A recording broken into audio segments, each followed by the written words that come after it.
100 days in, Yeah. what do you think? It's an honor of a lifetime, honestly, Doug, to get to represent the 13th district. I'm so excited to be taking a moment at our 100 days. We're home for recess over these next week and a half. To just talk about all the great things we've been working on in this first 100 days. We've really gotten to the work of it. And I'm really proud to tell you that we've been able to do it in a bipartisan way. I said when I was running I'd work with anybody that would move the needle for working families and help our communities, and I think that's what we've been able to do in a pretty short amount of time. As you know, I get to serve on the House Agriculture Committee.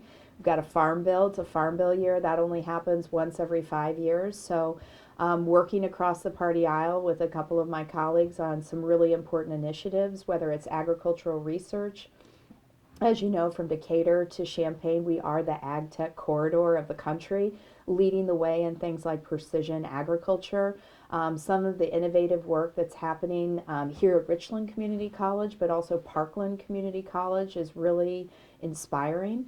And so I'm really doing a lot of great work around agricultural research, and introduced one of my first bills was actually on biofuels, the Next Generation Fuels Act, which is a bipartisan bill we introduced to help support biofuels, which supports our family farmers. We need corn to create biofuels. And also reduces our carbon emissions, and what I hope most importantly is it's going to save some people money at the gas pump. So we're looking for innovative ways to work across the party aisle to work on issues that help our communities. And I think in this first 100 days, I'm here to report we've been able to do some of that. You want to write down my list here? Oh, okay. Did I Anyway, just steal great. all of your? Okay. I've been sitting watching clips and Yeah. you speaking and that kind of Sure. thing. And you mentioned the Farm Bill quite Yeah. a bit. Yep. Is that expire this year or next year? It expires this year. This year. Okay. So we've already had now, I think, 4 hearings. We just had Secretary Vilsack, the USDA Secretary of Agriculture, testified for about 6 hours in front of our committee. I raised with him some of the issues around the importance of agricultural research, biofuel investment, but also we have food insecurity that we're dealing with in a lot of the communities throughout central and southern Illinois. In the western part of the district, Cahokia Heights, Walmart just announced that they're closing. So what does that mean for a community now that is going to face food desert issues? How are we leaning on the USDA and their Healthy Foods Initiative to help provide healthy food sources for folks in communities that otherwise will have difficult times now reaching them? I think some of the things we need to be doing in the Farm Bill is supporting our farm to table initiative, supporting our farmers markets. We have great farmers markets throughout central and southern Illinois. How are we doing more local food production to help address some of these food insecurity issues? Crop insurance. Very important.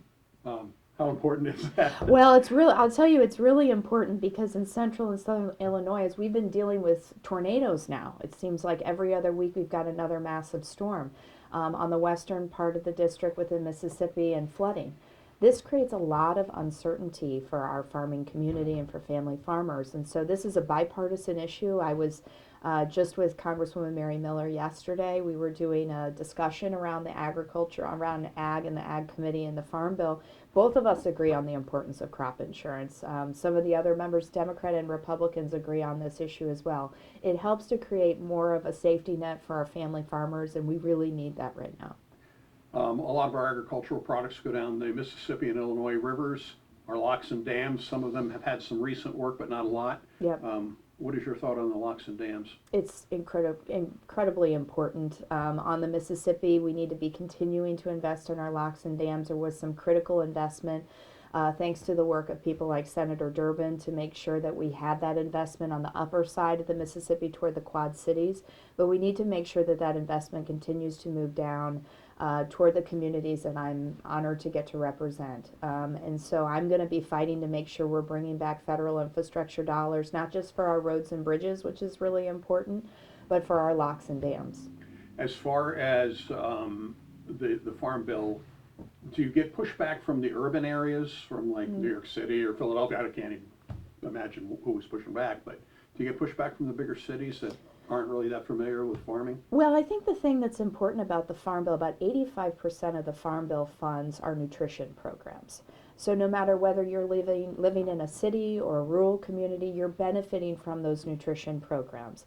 the commodities and the produce that our family farmers are creating and producing here in central and southern Illinois are feeding communities in Chicago. And so the nutrition programs are really important. I think on a bipartisan basis, you're going to hear people agree that we cannot separate the nutrition program from the rest of the Farm Bill. Those are interconnected. And so I think you're going to see a Farm Bill proposed that includes both of those, which is really important and does uniquely connect our urban and rural communities throughout the country. As far as some of the other issues, insulin and capping the prices, we've seen a little bit of movement from the pharmaceutical industry Yeah. in that area. Yep. But it doesn't cover everybody. What do you think should be done in that area? I think it should cover everybody. The last Congress was able to negotiate into a bill that now, for Medicare recipients, the cost of insulin is capped at $35. We can't stop there. There are young people that are struggling with the cost of prescription drugs. We need to be making sure that we're capping that cost for everyone. We also, I think, from a Medicare perspective, one of the positives that happened is to allow for Medicare to negotiate over lower prescription drug prices. I very much support finding opportunities to make healthcare more affordable for people in this country. It is still astronomically too high. And so I'm looking for ways to potentially lead to make sure that we're capping that cost of insulin, as you mentioned, Doug, for everybody. Let me see what else I got. Child care tax credits? Yes. Tell me about that. So I would say one of the issues I heard about throughout the campaign is how are we getting people back to work? I think one of the barriers to that still remains our broken child care system. Child care is incredibly expensive, and people are juggling the cost of what could equal their rent for the month versus child care. And so how do they get back to work when they're dealing with those two big issues, and what is the cost-benefit analysis of that? So I think we need to be giving working people more of a tax credit to support and make sure that they can afford child care. I think we also need to be extending the child tax credit in general. That's apart from the child care tax credit. But the child tax credit itself just helps people that are at home with children, everyday expenses, apart from child care. How are we helping them? It's the first thing, honestly, we've done in decades, Doug, to address child poverty. It has demonstrative results. It has addressed child poverty in this country. And I think that's what we need to be doing to help level the playing field for all kids. You have Springfield, right? Yes. Good. Okay. I know you have like half of Illinois, it seems like. Yeah. Rail improvement projects. I know Governor Pritzker Yes. yesterday announced $68 million in state funding. That's this chunk of it anyway. Yep. How significant is that, and will there be more federal dollars coming into that? I'm going to be fighting for as many federal dollars as I can get to invest in our rail project. That rail project in Springfield is transformative. It's going to help us with a lot of the work we're going to be doing in downtown Springfield. I've been meeting with local leaders. We're incredibly excited about that.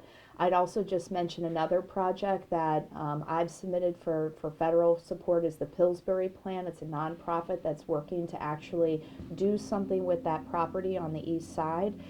It was a property that was left vacant by Pillsbury and Cargill, and so now it's a huge eyesore in the community. It's also had a lot of negative impacts as it relates to the environment. And so we need to be partnering to make sure we're addressing that. That's going to be, once we get that situation cleared up, in addition to the rail project, I think great opportunities for downtown Springfield for revitalization. And they're moving a lot of that east. That's really helped those neighborhoods out in that area. Yep. Yes, yeah, definitely. We need to be looking at opportunities. One of the other opportunities I'd say on the east side that I'm very supportive of is an incubator for small businesses on the east side. So how are we creating more economic opportunity on the east side of Springfield, investing in our downtown? The rail project is key to that. Addressing the Pillsbury plant is a part of that. And so I look forward to partnering with local leaders on all those issues. Decatur been talking to you about any projects or asking you to throw some money in on those? Yeah, well, I know there's a lot of great work that's happening. College Brush Road, I know, obviously is an ongoing big infrastructure investment project here in Decatur. I'm going to be working to make sure that I'm supportive of these federal infrastructure dollars getting back to Decatur. There's a lot of great stuff happening here. I was just at the FFA Agricultural Education Center, had the opportunity to tour that. Phenomenal. I'm a very strong believer that a four-year college degree is not necessarily the path for everyone. And through programs like what you see that investment here in Decatur at the FFA Agricultural Education Center opening doors for college or for high school students, I should say, here in Decatur to go a different path. Maybe they want to go a community college path. Maybe they want to get a technical degree. Maybe they want to become a union apprentice. All of those are great pathways to good middle class jobs, and those are the kind of investments that I also want to be fighting for in Congress.